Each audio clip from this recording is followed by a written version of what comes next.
सौभाग्यशाली गुरुमुखों,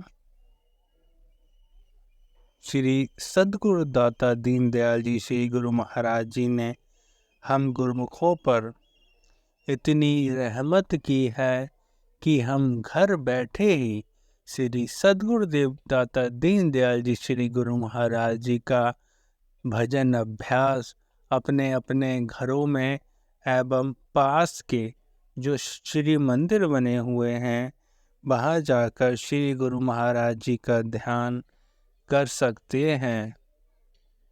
हम बार बार श्री चरणों में यही विनती करते हैं कि श्री गुरु महाराज जी आप हमारे साथ हमेशा रहना। और श्री गुरु महाराज जी भी हम सब गुरुमुखों को यही आशीर्वाद देते हैं गुरुमुखों कि गुरुमुख जन जहाँ भी रहें हम उनके साथ हमेशा हैं, हमेशा हैं, हमेशा हैं। गुरुमुखों, हमारी एक आदत है सदा कुछ ना कुछ करते रहने की। कुछ समय के लिए शरीर को हम बेशक निश्चैट कर लें, परंतु मन को अक्रिय कर पाना कठिन है गुरुमुखों। हर समय विचारों की तरंग उठती ही रहती है, तरह तरह के विचार आते ही रहते हैं, वो स्वाभाविक है गुरुमुखों।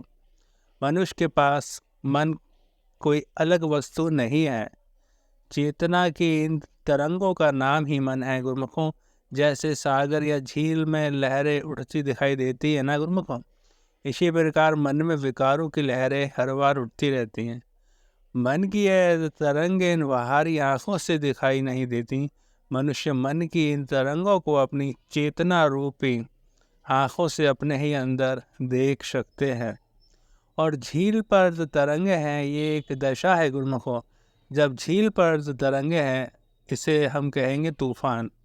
ऐसे ही जब चेतना पर तरंगे हैं विचारों की तो जो अवस्था है उसका नाम है मन।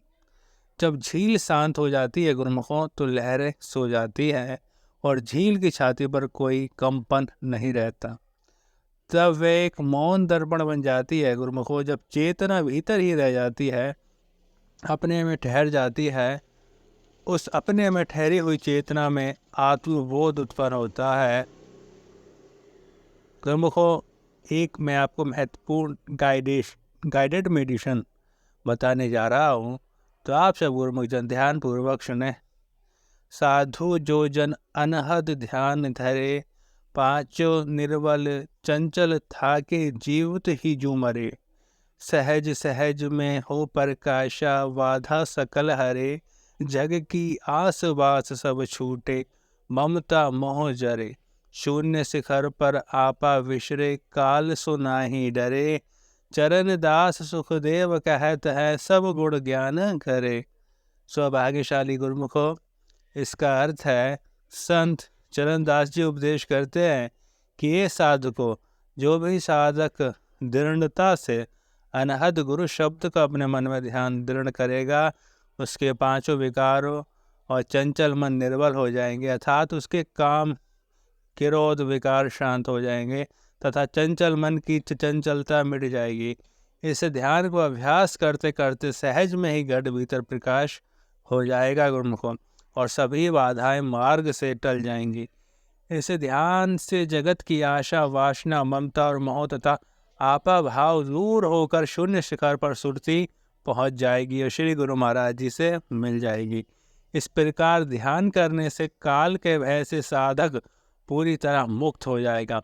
ऐसे साधक को गुरु कृपा से सब गुण और ज्ञान स्वयं में प्राप्त हो जाएगा।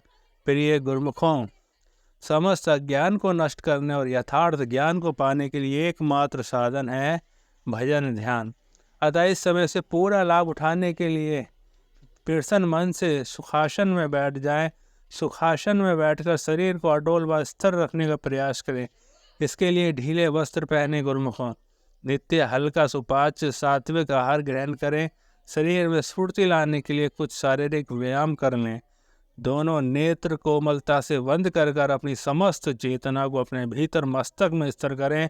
दोनों नेत्र को ऊपर चिदाकाश चित्र रूपी आकाश जहाँ श्री गुरु महाराज जी विराजमान हैं, इसी पर ही श्री गुरु शब्द अथवा इष्ट छवि का ध्यान करना है। सगुण साकार इष्ट छवि का निरंतर ध्यान करते रहने से धीरे धीरे वही छवि निर्गुण निराकार ज्योति स्वरूप में प्रकट हो जाएगी। ध्यान की ऊंची अवस्था पाने के लिए मन के विकारों का शमन करना और मन की चंचलता को रोकना आवश्यक है गुरुमुखों। इसके लिए पूजा, उपासना, सत्संग और सेवा को नियमों का निरंतर पालन करना है। इन नियमों के पालन करते रहने से मन की शुद्धि होगी। मन का स्वभाव है संकल्प विकल्प उठाते रहना। मन की इसी शक्ति को अब अपने एक लक्ष्य बिंदु पर निश्चित समय तक एकाग्र करने का अभ्यास जारी रखें। ध्यान में ही मन की अशांति है को शांति में बदला जा सकता है। सौभाग्यशाली गुरुमुखों, बोलो जयकारा, बोल मेरी श्री गुरु महाराज की जय। बोल श्री आनंदपुर वासी भगवान की जय। सौभाग्यशाली गुरुमुखों, अगर आप सभी गुरुमुखों को ये वीडियो अच्छा लगा है, ध्यान के संबंधी अच्छा लगा है, तो आप कमेंट्स में ज़रूर बताएं ताकि हम इससे रिलेटेड और भी वीडियोस आप तक पहुंचा सकें। सा प्रेम सभी गुरुमुखों को। जय सच्चिदानंद जी। बोलो जयकारा, बोल मेरे श्री गुरु महाराज की जय।